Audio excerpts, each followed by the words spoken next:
جناب صدر، پیش کردہ قرارداد ہم آزاد ہیں. ہم سے مراد پاکستان میں جیتا جاگتا سانس لیتا ایک ایک انسان، اور آزاد سے مراد بے خوف، لیکن ہمارے سروں پر تو ہر وقت خوف کی تلواریں منڈراتی ہیں. آزاد سے مراد خود مختار، لیکن ہمارے سیاستدان تو کشکول تھامے امریکہ کے سامنے اپنی قوم کی حمیت کا سودا کرتے ہیں.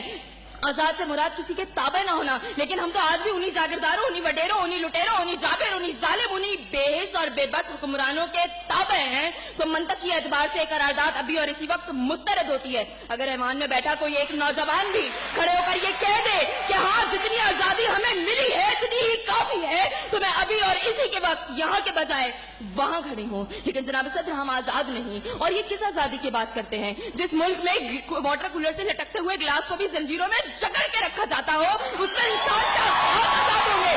جناب صدر، ہم آزاد نہیں ہیں. جناب صدر، اصل میں موافقت میں آنے والی مقررہ خود کو ڈزنی لینڈ کی پرنسس سمجھتی ہیں، کیونکہ یہ جو کہانی ہمیں سناتی رہی وہ پاکستان کو ہم نے کبھی دیکھا ہی نہیں. جناب صدر، جس ملک کے سیاستدانوں کی ترقی کا عالم یہ ہو کہ ان کی دولتوں میں دن دگنی اور رات چگنی ہوتی ہو، اور ترقی کا دار و مدار یہ ہو، تو پھر میں کیسے کہوں کہ ہم آزاد ہیں؟ جن ملک کے سیاستدانوں کے نام پاناما لیکس میں لیک ہوتے ہوں اور اسٹور مچنے پر فقط عوام کو لیپ ٹاپ اسکرین کا لالی پاپ دے جاتا ہو، تو میں کیسے کہوں کہ ہم آزاد ہیں؟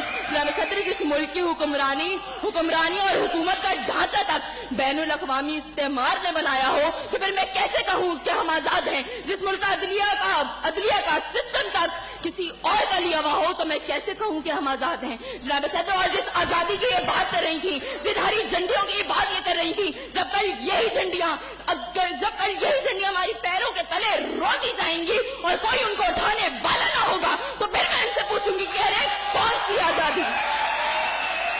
جناب صدر، ہم آزاد نہیں کہ جب کشمیر میں ہمارے بھائیوں کو مار کے ان کا بھرکس نکالا جا رہا تھا تو ہم بھارتی مووی سلطان کو پاکستان میں سب سے مقبول ترین فلم بنانے میں مصروف تھے. تو میں کیسے کہوں کہ ہم آزاد ہیں؟ جب بارڈر کے پار ہمارے مسلمان بھائیوں کو مارا جا رہا تھا تو میرے ملک کے سیاستدان آم کی پیٹیاں اور ساڑیاں تحفے میں ان کو بھیج رہے تھے. تو میں کیسے کہوں کہ ہم آزاد ہیں؟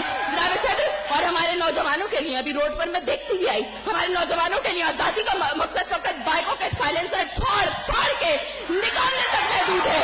تو میں کیسے کہوں کہ ہم آزاد ہیں؟ اور جناب صدر، جس آزادی کی یہ بات کرتی ہے شاید وہ فقط صرف دہشت گردوں کو حاصل ہے، کیونکہ اب ان کا جہاں جس کو دل چاہتا ہے مار دیتے ہیں اور بڑی آزادی سے آ کر میڈیا پر کہتے ہیں ہاں ذمہ داری قبول. تو جواب میں ہمارے سیاستدان فقط مذمت کرتے نظر آتے ہیں. ارے کون سی آزادی جس دیش میں ہر سمت بربادی کے سائے ہوں اور ملک کے ہر کونے میں ظلم اور جبر کے بادل چھائے ہوں؟ تو میں کیسے خود کو آزاد کہوں جہاں حق کو حق کہنے میں زبان میری تھراتی ہے؟ میں اس دیش کا باسی ہوں جہاں موت خوشی سے آتی ہے. میں خود کو آزاد